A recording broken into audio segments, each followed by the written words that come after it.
دنیا میں تشریف لائے تو زبان پاک پر آپ کے کون سے کلمات جاری تھے؟ وہ یہی کلمہ تھا، رب حبلی امتی، رب حبلی امتی۔ سوچئے محسنین کائنات، کونین کے والی، کونین کے طبیب، پروردگار میری امت کو میرے حوالے فرما دے، میری امت کو میرے حوالے فرما دے۔ لیکن اگر آج امت کا حال دیکھیے، وہ تعلیمات مصطفیٰ سے بھی دور ہے، وہ قرآن کی تعلیم سے بھی دور ہے، وہ عبادت گاہوں سے بھی دور ہے، وہ اللہ کی بندگی سے بھی دور ہے، مصطفیٰ کے عشق سے بھی دور ہے۔ اور سب سے بڑی جو کامیابی تھی، جس کو ڈاکٹر اقبال نے کہا تھا، اگر کامیاب ہونا چاہتے ہو تو اگر کامیابی کسی کے دامن میں مل سکتی ہے تو وہ مصطفیٰ جان رحمت کا دامن ہے۔ اسی لیے فرمایا تھا کہ کی محمد سے وفا، تو نے تو ہم تیرے ہیں، یہ جہاں چیز ہے کیا لوح و قلم تیرے ہیں۔ اور محمد کی محبت دین حق کی شرط اول ہے، اسی میں ہو اگر خامی تو سب کچھ نامکمل ہے۔ عزیزان گرامی، لیکن وقت یہ ہے کہ اپنے بچوں کو بھی ایسی تعلیم سے آراستہ کرو جس کے ذریعے اس کو عشق رسول کی دولت مل سکے، اس کو مصطفیٰ کی بارگاہ کا ادب مل سکے، مصطفیٰ کی بارگاہ کا قرب مل سکے، اللہ تبارک و تعالیٰ کیا اس کے دلوں میں خوف پیدا ہو سکے۔ کیونکہ آج جس معاشرے میں ہم اور آپ رہ رہے ہیں، والدین صبح کو 6:30 بجے اپنے بچے کو تیار کرنے کے لیے اسکول کے لیے تو اٹھ جاتے ہیں، لیکن الصلاۃ خیر من النوم پر نہیں اٹھتے ہیں۔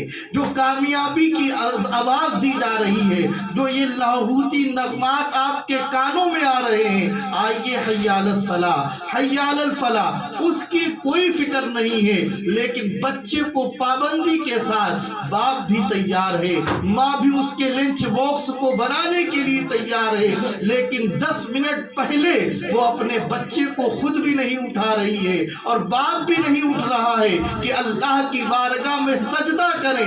کیونکہ جب خدا کی بارگاہ میں سجدہ کیا جاتا ہے تو اس کی برکتیں گھر پہ بھی ہوتی ہیں، رزق پہ بھی ہوتی ہیں، تجارت پہ بھی ہوتی ہیں، معاش پر بھی ہوتی ہیں، معیشت پر بھی ہوتی ہیں، نسل پر بھی ہوتی ہیں۔ اور اللہ تبارک و تعالی سجدوں کی برکت سے پیشانیوں کو بھی روشن کرتا ہوا نظر آتا ہے۔ عزیزان گرامی، آپ دیکھیے اللہ کے حبیب کے جو جلیل القدر اصحاب گزرے ہیں، یہ جو ہم محافل کا انعقاد کرتے ہیں، یہ صرف اس لیے کرتے ہیں تاکہ اللہ اور اس کے رسول راضی ہو جائیں، ہم ان کی بارگاہ میں خراج پیش کر سکیں۔ لیکن یہ خراج پیش کرنے کا عقیدہ کہاں سے ملا ہے؟ یہ کانسیپٹ جو ہمارے درمیان میں ہے، یہ کہاں سے آیا ہے؟ اگر اللہ کے نبی نے جو ارشاد فرمایا تھا، اصحابک النجوم فبأیہم اقتدیتم اہتدیتم، میرے صحابہ ستاروں کی طرح ہے، جن میں سے کسی نے کسی ایک کی اقتدا کر لی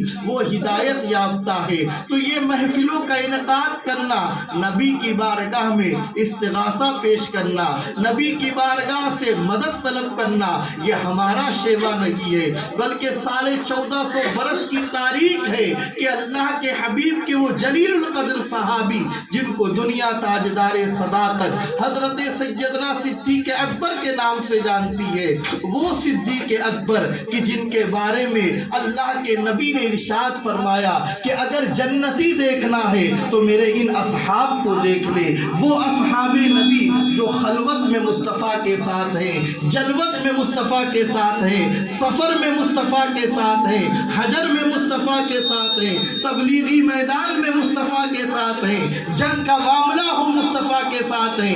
وہ صحابی رسول جن کو دنیا تاجدار صداقت حضرت سیدنا صدیق اکبر کے نام سے جانتی ہے۔ آپ اندازہ لگائیے کہ یہ جو ہم آج محفلوں کا انعقاد کر کے رسول گرامی صلی اللہ علیہ وسلم سے کچھ طلب کرتے ہیں، یا بزرگوں کی بارگاہ میں استغاثہ پیش کرتے ہیں، خراج پیش کرتے ہیں، یہ انہی صحابہ کے بتائے ہوئے اصول ہیں، انہی کے ضوابط ہیں، انہی کے رابطے ہیں، انہی کے قواعد ہیں۔ آپ نے ارشاد فرمایا کہ جب میرا انتقال ہو جائے، انتقال ہونے کے بعد میرے جنازے کو مصطفیٰ کے در دولت پر لے جا کر رکھ دینا، جہاں پر مصطفیٰ آرام فرما ہے میرے جنازے کو وہاں رکھنا، کیونکہ صحابہ اکرام یہ جانتے تھے کہ ہم نے زندگی میں بھی جب نبی باحیات تھے، آج تو نبی ظاہری طور پر ہم سے رخصت ہیں، جب باحیات تھے تب بھی ہم مصطفیٰ سے طلب کرتے تھے، تب بھی اپنی زندگی کے معاملات اور امور خانہ داری مصطفیٰ کی بارگاہ میں پیش کر کے اپنے تمام مسائل کا حل کیا کرتے تھے۔ اللہ کے نبی آج ظاہری طور پر رخصت ہوئے ہیں، سیدنا صدیق اکبر رضی اللہ عنہ نے یہ ارشاد فرمایا کہ جب میرا انتقال ہو جائے میرے جنازے کو مصطفیٰ جان رحمت کے دروازے پر لے جانا، ان کی دہلیز پر رکھ دینا، اور رکھنے کے بعد عرض کرنا حضور آپ کا غلام آیا ہے، آپ کا خادم آیا ہے، آپ کا یار غار آیا ہے۔ حضور یہ بھی یہی چاہتے ہیں۔ صدیق اکبر کے بارے میں حضرت صدیق اکبر نے ارشاد فرمایا اپنے تمام رفقا کو کہ یہ عرض کرنا یہ آپ کا خادم ہے جو تمام زندگی کے معاملات میں، چاہے وہ میدان جنگ ہو، چاہے وہ میدان تبلیغ ہو، ہر جگہ آپ کے ساتھ تھے۔ آج مزار میں بھی آپ کے پہلو میں دفن ہونے کی اجازت طلب کرتے ہیں۔ اگر مصطفیٰ کی بارگاہ سے اجازت مل جائے تو مجھے مصطفیٰ کے قدموں میں دفنا دینا۔ یہ عقیدہ ملا کہاں سے؟ یہ بھی پتا چلا کیونکہ یہ اس سے عقیدہ مل رہا ہے جس نے مصطفیٰ کے شب و روز کو دیکھا ہے، جن کے بارے میں قرآن ثانی اثنین اذ ہما فی الغار کی بشارت دیتا ہوا نظر آ رہا ہے، وہ سیدنا صدیق اکبر ہیں۔ تو صحابہ کا عقیدہ یہی تھا کہ مصطفیٰ رخصت ہو گئے تو کیا ہوا؟ آج بھی قبر انور سے جس طریقے سے ظاہری زندگی میں ہماری مدد فرمایا کرتے تھے، ہماری آواز پر مصطفیٰ کریم صلی اللہ علیہ وسلم اپنے ارشادات جاری فرمایا کرتے تھے، آج بھی قبر انور سے اسی طریقے سے جاری فرما رہے ہیں۔ اور اس طریقے سے جب سیدنا صدیق اکبر کے غلاموں نے آپ کے جنازے کو لے جا کر، آپ کے جنازے کو لے جانے کے بعد، مصطفیٰ کے پہلو میں لے جانے کے بعد اجازت طلب کی ہے تو آواز آتی ہے حبیب کو حبیب کے قریب لے آؤ۔ حضرت سیدنا صدیق اکبر رضی اللہ عنہ کے جنازے کو اور آپ کے لاشہ مبارکہ کو مصطفیٰ جان رحمت کے قدموں میں دفنایا گیا۔ اس سے یہ پتا چلا کہ نبی کی محفل سجانا، نبی سے مدد طلب کرنا، نبی سے استغاثہ طلب کرنا، استغاثہ پیش کرنا، یہ صحابہ اکرام کی سنت ہے، یہ صحابہ اکرام کا عقیدہ ہے۔ اسی لیے امام اہل سنت فرماتے ہیں اہل سنت کا ہے بیڑا پار، اصحاب حضور نجم ہے اور ناؤ ہے، اطرت رسول اللہ کی اور صدیق اکبر کی زبان حال سے یہی نکل رہا تھا کہ مانگیں گے مانگے جائیں گے، مانگی پائیں گے، سرکار کی لا میں سرکار